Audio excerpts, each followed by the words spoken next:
While California Democrats have been busy handing out commercial driver's license to migrants, often based on nothing more than their own sworn testimony that they know how to drive from whatever chaotic country they claim to be fleeing, Florida is doing the opposite. California turned a blind eye to real safety standards, letting thousands of these drivers behind the wheel of massive rigs without proving they could even function in English or meet basic American road rules. And the result? A pattern of deadly crashes that never should have happened. That's why this next video hits so hard. In Florida, a state trooper pulls over a semi-truck driver, a Cuban man who claims he drove for 40 years in Cuba.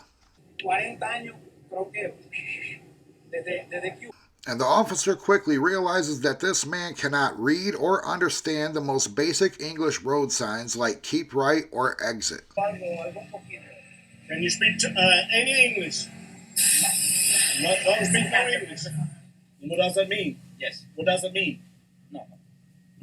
What does it mean when you go down and you see the sign? What does that mean? What do you have to do? So the officer has no choice but to place this driver out of service. Okay, if you don't speak enough English, you'll be operating from a vehicle, okay? You also don't have enough knowledge of the signs for you to say it, okay? So this, right now, you're going to be placed out of service, okay? Florida got it right.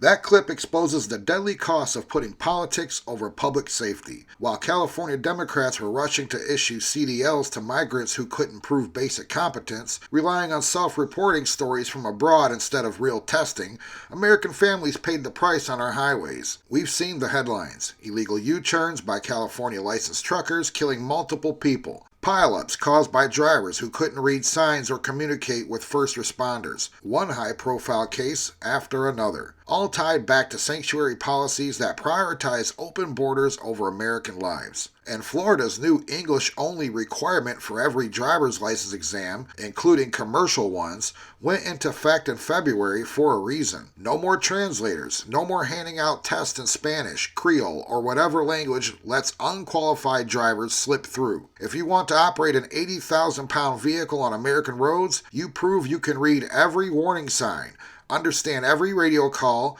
and react in real time in the language of this country. This isn't xenophobia. This is basic common sense. Trucking isn't a low-skill gig. When one false move can turn a highway into a slaughterhouse. California's approach of trusting migrants' word about their foreign driving skills wasn't compassion. It was negligence. It endangered every family on the road, every American commuter, every kid in the back seat. And when the feds started cracking down, revoking thousands of those improperly issued CDLs after audits exposed the mess, California fought back, suing and delaying instead of putting safety first.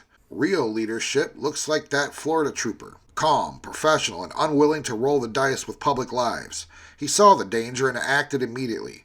That's what enforcement should be nationwide. English proficiency for commercial drivers isn't optional. It's a non-negotiable barrier that protects everyone. Companies hiring these drivers without verifying language skills should face heavy penalties. States still playing games with foreign language testing needs to wake up and follow Florida's lead before more innocent people die. America doesn't owe anyone the right to endanger our roads. If you want the privilege of hauling freight across this country, you assimilate. You learn English, and you meet our standards.